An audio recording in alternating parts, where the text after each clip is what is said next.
नारद जी वहां से गुजरे तो उन्होंने देखा कि औरतें ही औरतें खड़ी हैं और उन औरतों के बीच में एक स्त्री बैठी रो रही है।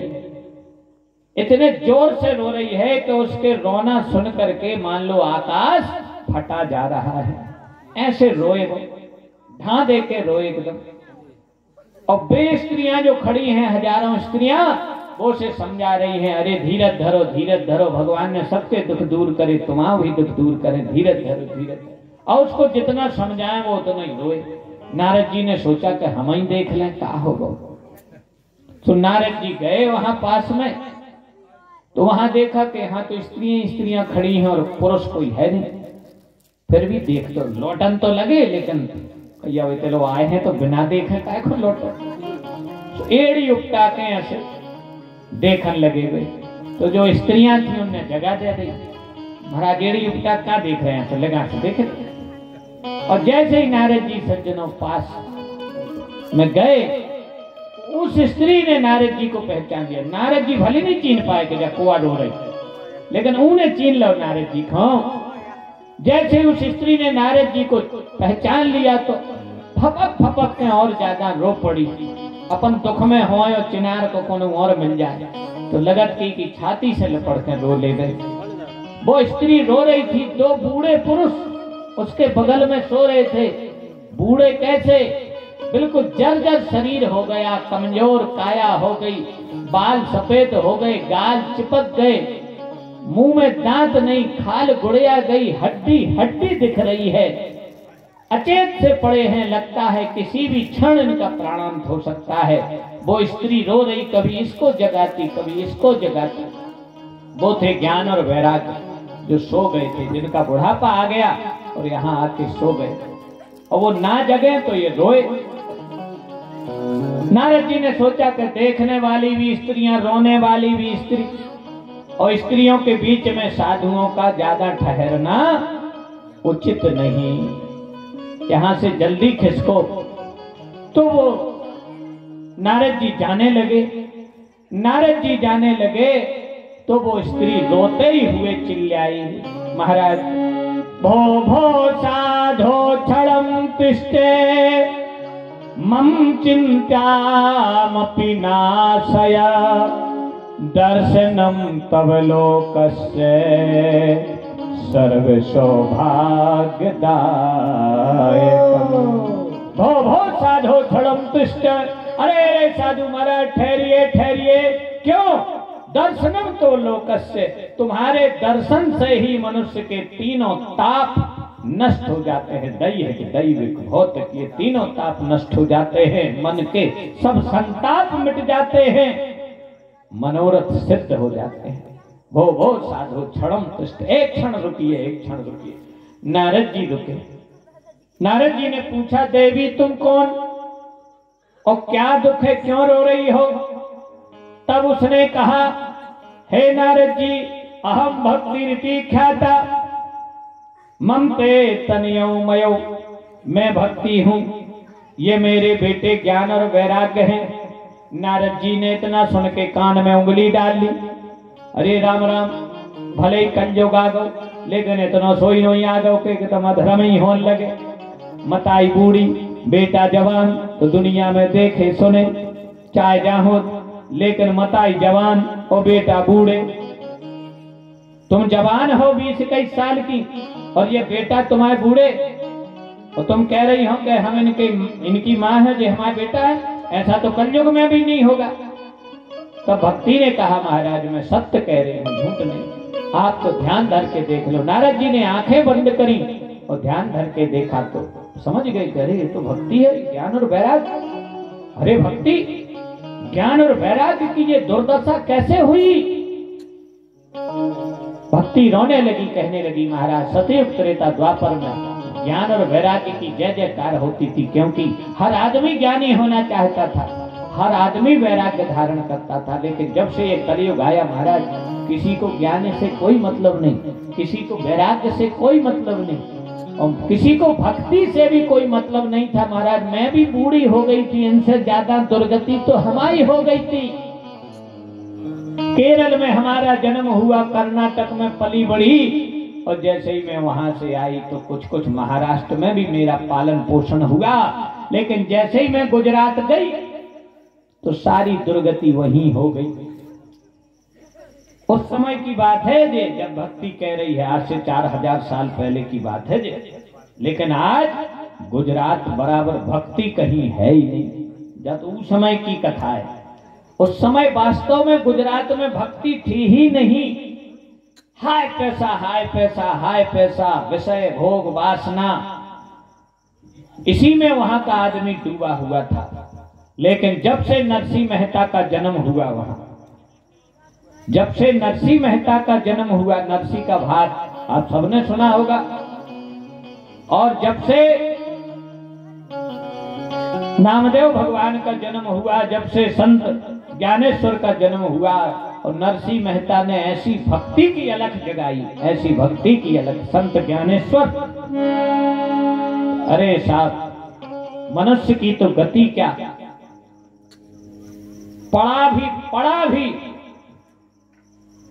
पड़ा पड़ियां भैंसियां पड़े भी सीताराम सीताराम जपते थे, रौथी करते बोलते सीताराम सीताराम, रौथी ले और बोल रहे सीताराम सीताराम। आदमी को विश्वास नहीं हुआ। एक बार राजा रीझ गए, वहां के पैसे वाले थे, बोले ज्ञानेश्वर, हमने तेरी बहुत महिमा सुनी है, तू जिस पे हाथ धर देता वही भक्ति करने लगता। तो वहीं से पड़ा चला जा रहा था, पड़ा, वो जो ले जा रहा था उसको बुलाया, इधर ला, इधर ला, पड़ा। वो पड़ा इधर लाया, संत ज्ञानेश्वर से कहा कि पीठ पे हाथ धरो, हम सुने अच्छा जो सीताराम करके, और नहीं कही उन्हें तो बस तुम्हारी सीताराम बंद हो जाए, माने फांसी पर चढ़ा दें। संत ज्ञानेश्वर बोले प्राणों का तो हमें बिल्कुल भी भय नहीं है, चढ़ा दो, प्राणों का भय नहीं, लेकिन आपको भक्ति में रुचि हो जाए, भगवान में विश्वास हो जाए, इसलिए हम किए थे। और जैसे ही उस पड़ा के ऊपर हाथ धरा सज्जनों, वो पड़ा वेद मंत्र बोलने लगा, हरि ओम स्वस्ति न इंद्रो वृद्धस्रवाः स्वस्ति न। तुरंत ही राजा ने मुकुट उतार के वहीं छोड़ दिया, कपड़े उतार दिए और सन्यासी हो गए, संत ज्ञानेश्वर की टीम में शामिल हो गए, उन्हीं के परिकर में। तो जब से नरसिंह मेहता का और संत ज्ञानेश्वर का जन्म हुआ है, तब से गुजरात बराबर भक्ति तो पूरे भारत में नहीं है। आप किसी भी तीर्थ पर चले जाना, धर्मशालाएं मिलेंगी सबसे ज्यादा गुजरातियों की, सेवा करते हुए मिलेंगे गुजराती, सबसे ज्यादा बसें तीर्थों में मिलेगी जीजे, लिखा रहता ना MP 15 UP 48, ऐसा अपन समझ जाते जी कहाँ की, जीजे माने गुजरात वाली बसें मिलेंगी। इतना धर्म पुण्य, इतना धर्म पुण्य, आज वहां भक्ति साक्षात विराजमान है। लेकिन उस समय भक्ति कह रही है कि दुर्गति हमारी कहां हो गई, गुजरात में ही हो गई थी। जैसे तैसे में यहां आई वृंदावन, तो हो तो गए थे हम तीन ही बूढ़े, लेकिन वृंदावन आके एक चमत्कार हुआ। क्या चमत्कार हुआ कि हम जवान हो गए और जे दो ही सो गए, अचेत हो गए। क्योंकि महाराज वृंदावन में भक्ति तो है, लेकिन वृंदावन में भी आदमी ज्ञानी और वैरागी नहीं भाव चाहे, सो जे सो और गए। महाराज इनको जगा दीजिए तो मैं इस लोक को छोड़ के परलोक भगवान के वैकुंठ धाम चली जाऊं। तब नारद जी ने कहा कि हे भक्ति, यदि तुम वैकुंठ धाम चली जाओगी तो इस कलिकाल में भक्तों का उद्धार कैसे होगा, भक्तों को मुक्ति कैसे मिलेगी? क्योंकि मुक्ति तुम्हारी दासी है, भक्ति चली जाएगी तो मुक्ति भी चली जाएगी। मुक्ति चाहते हो तो भक्ति करो। नारद जी कहते हैं भक्ति हम तुम्हारी घर घर में स्थापना करेंगे। तो बोले ठीक है, इनको जगा दो। नारद जी जगाते हैं, लेकिन सारे प्रयास असफल हो जाते हैं। और नारद जी जो जो तरकीब लगाते हैं ज्ञान और वैराग्य को जगाने की, वो तरकीब सब फेल हो जाती है। फिर नारद जी वृंदावन छोड़ देते हैं, हरिद्वार पहुंचते हैं, बद्रिकाश्रम पहुंचते हैं। बद्रिकाश्रम में जाकर के सनत कुमारों से भेंट होती है। सनत कुमार कहते हैं कि हे नारद जी, तुम्हारा मुख मलिन है, दीनहीन हो तुम, क्या बात है? नारद जी कथा सुनाते हैं कि ज्ञान और वैराग्य की नींद खोलना थी, लेकिन हम नींद नहीं खोल पाए, हमारी जग हंसाई हो रही है। सनत कुमार ने कहा क्या क्या उपाय करे? बोले वेद वेदांत घोषस्य गीता पाठर मुहुर्मुहु। वेद वेदांत का पाठ किया, सब कुछ किया, लेकिन उनकी नींद नहीं खुली। तब सनत कुमार कहते हैं जाओ श्रीमद् भागवत के 5 श्लोक सुनाओ। श्रीमद् भागवत के 5 श्लोक सुनाने नारद जी आते हैं। 5 तो सुना ही नहीं पाए। पहले ही श्लोक सुनाओ सुबह जमाई लेने लगे ज्ञान और वैराग्य, दूसरे श्लोक सुनाए में बैठ गए आंखें मीड़त, और तीसरे श्लोक में खड़े हो गए नारद जी के चरणों में गिर पड़े। तीन ही श्लोक में उद्धार हो गया। बोलो श्रीमद् भागवत महापुराण की। अब नारद जी को लगा के बताओ यार, हमने वेद वेदांत गीता पाठ बार बार सब सुनाए और तब नींद नहीं खुली। भागवत के 3 श्लोक से नींद खुल गई, तो इस कथा को तो हमें फिर से सुनना चाहिए। यद्यपि मैंने पहले अपने पिता ब्रह्मा जी से इस कथा को सुनी, लेकिन तब उतना विश्वास नहीं हुआ। अब तो गहरा प्रभाव पड़ गया नारद जी के हृदय में। दौड़ के गए सनत कुमारों के पास, कहा हे सनत कुमारों, हमें श्रीमद् भागवत की कथा सुनाओ, पूरी कथा सुनाओ, क्योंकि इसका पुण्य, इसका प्रभाव, हम इसका महात्म अभी अभी देख चुके हैं, पता लग गया, हम परीक्षा कर चुके इसकी। सनत कुमार हंसने लगे, बोले जो घर घरेलू को बतकाओ छोड़ुआ के गैल चलत सुना दे। बद्रीनाथ में हम तुम खड़े हैं, अच्छे से खड़े भी नहीं हो पा रहे टिपुआ पहाड़न पे, और तुम कह रहे थे कथा सुनाओ। 7 दिन की कथा है, मैदान होना चाहिए, व्यवस्था होना चाहिए। नारद जी बोले तो चलो हम मुआर खेरे लो, चलो। उतय के जजमान बड़े श्रद्धालु हैं और उतई कथा हुई है। सनत कुमार बोले कि भैया, 4 भैया है वे, सनत, सनंदन, सनातन, सनत कुमार, चारों ब्रह्मा जी के पुत्र हैं, नारद जी के बड़े भैया सगे। ये बोले कि हम कभी किसी गांव में प्रवेश नहीं करते, घर गृहस्थी वालों के यहाँ तो हम जाते ही नहीं। नारद जी बोले तो अब तुम्हें गांव में जाने नहीं, वो तो जंगल में कथ के गैर में कथा कैसे हो? तो बोले छतरपुरी कर ली। छतरपुरी समझे? जैसे को कह रहे हो कि हम जब 500 से कम महीने दें और अपन कह रहे हो नहीं 300 में दे, 300, तो फिर छतरपुरी हो जाए 400 में बीच में। बोले तुमने गांव में जाओ ने हमारे ना जंगल में भटके, छतरपुरी बीच में कर लो। तो हरिद्वार है, हरिद्वार तक शहर सिटी मैदान गांव है, हरिद्वार के बाद फिर जंगल ही जंगल है। जो हो आए हो ना तो पता ही है। तो हरिद्वार में गंगा जी के किनारे आनंद तट पर नारद जी ने कथा करी। इस कथा का भारी प्रचार प्रसार हुआ। देवता लोग भी मनुष्य का रूप धर के कथा सुनने के लिए पधारे। गंगा यमुना सरस्वती नदियां स्त्रियों का रूप धर के पधारे। जितने जे पहाड़ हैं जे भी साधु सन्यासी बन के पधारे।